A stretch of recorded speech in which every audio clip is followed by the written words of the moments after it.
Kitab Yesaya pasal 49 ayat yang kedua mencatat, Ia telah membuat mulutku sebagai pedang yang tajam dan membuat aku berlindung dalam naungan tangannya.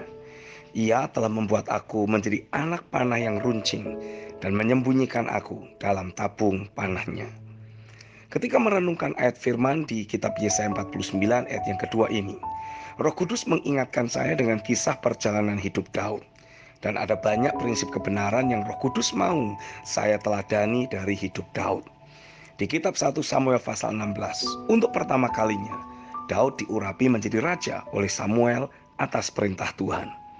Ada jeda waktu yang cukup lama sejak momen tersebut sampai ia betul-betul menjadi raja atas Israel dan dicatat dalam kitab 2 Samuel pasal 5. Pertanyaannya, apa saja yang terjadi di jeda waktu tersebut?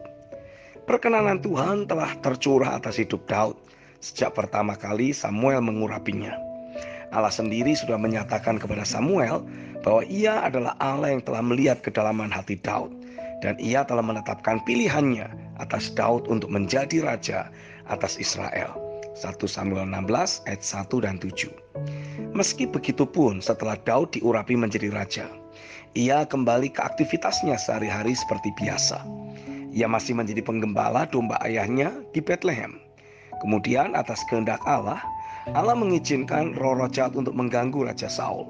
Sehingga Saul pun mencari seorang pemain kecapi yang dapat menolongnya menjadi tenang kembali. Di momen itulah Daud direkrut untuk menjadi pelayan bagi Raja Saul. 1 Samuel 16 ayat 14-19.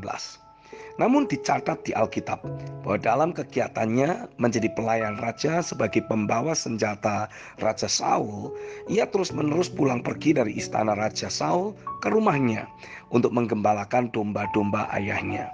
1 Samuel 17 ayat yang ke-15.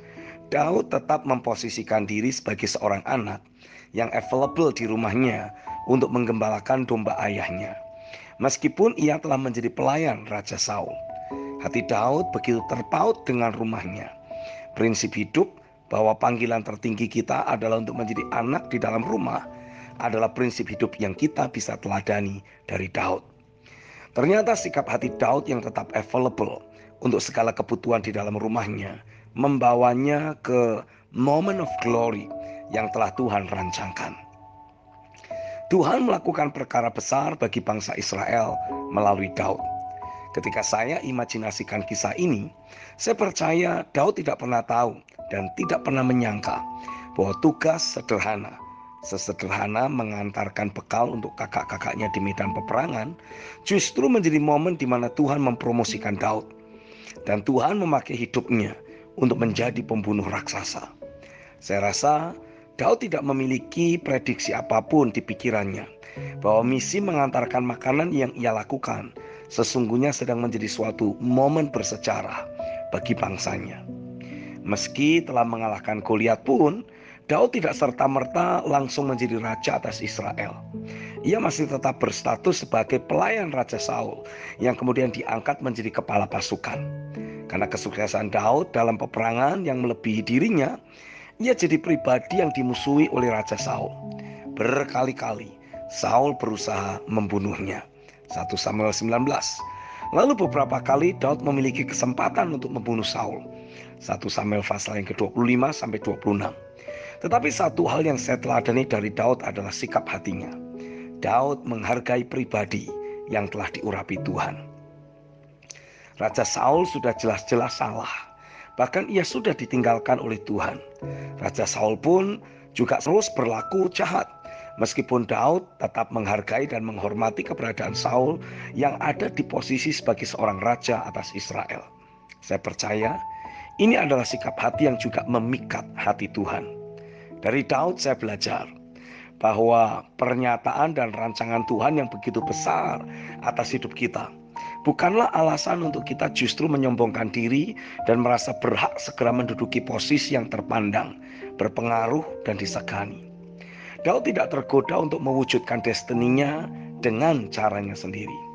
Daud percaya betul bahwa hanya tangan Tuhanlah yang berhak menurunkan Saul dan mengangkatnya menjadi raja.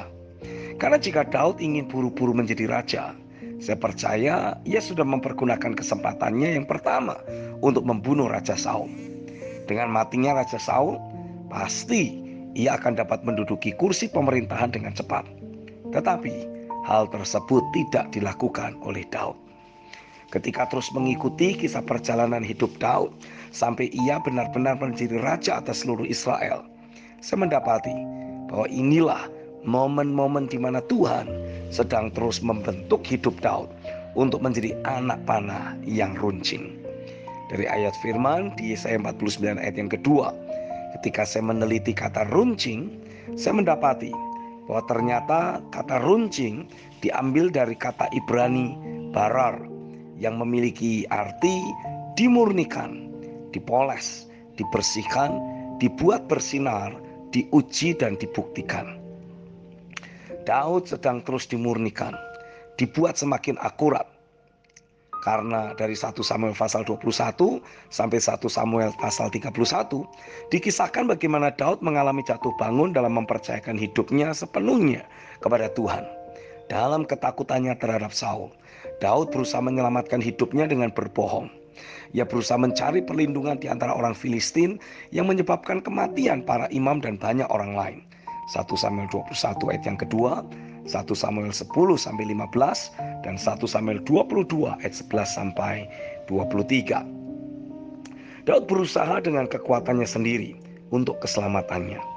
Tetapi di momen ketidakakuratan Daud, Tuhan terus memproses hidupnya untuk menjadi semakin akurat dengan menggunakan berbagai macam cara. Termasuk salah satunya dengan mengutus Abigail, istri Nabal, untuk memperingatkan Daud dan mencegahnya melakukan kesalahan besar di hadapan Tuhan. Saya melihat sikap hati Daud yang lembut dan kembali berserah kepada Tuhan. Saya mendapati bahwa menjadi anak panah yang runcing bukan hanya berbicara mengenai skill atau kompetensi seseorang saja, tetapi lebih daripada itu, keakuratan dalam segala aspek. Dari sudut pandang Tuhanlah kita dijadikan sebagai anak panah yang runcing.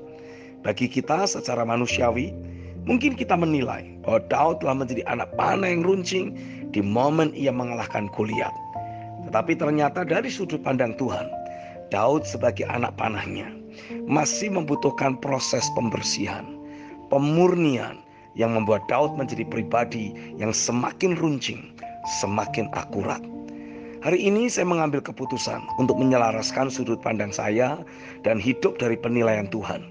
Saya berdoa Roh Kudus menolong saya untuk dapat menjadi pribadi yang aware dengan berbagai situasi dan kondisi yang saya hadapi sebagai sarana untuk Tuhan memproses saya menjadi anak panah yang runcing. Saya berketetapan untuk terus hidup dalam ketaatan mutlak terhadap Roh Kudus dan terhadap otoritas di atas saya. Saya bersyukur karena saya tahu saya diproses untuk mewarisi DNA ilahi yang sama seperti Bapak rohani saya. Meskipun di rumah ini saya alami berbagai proses peruncingan yang mungkin akan membuat saya mengalami momen tidak enak dengan dipotong dari kehidupan lama, diasah hidup dalam penyalipan daging. Tetapi saya mendapati bahwa di rumah rohanilah tempat yang aman untuk saya diproses. Proses yang ada dan atmosfer di rumah rohani menolong saya untuk berubah menjadi pribadi yang lebih akurat. Saya mau tertanam dan tinggal di dalam rumah rohani, menjadi pribadi yang semakin bersih, semakin tajam, dan semakin akurat untuk dapat menjadi anak panah yang runcing di tabung panah Bapak rohaniku. Amin.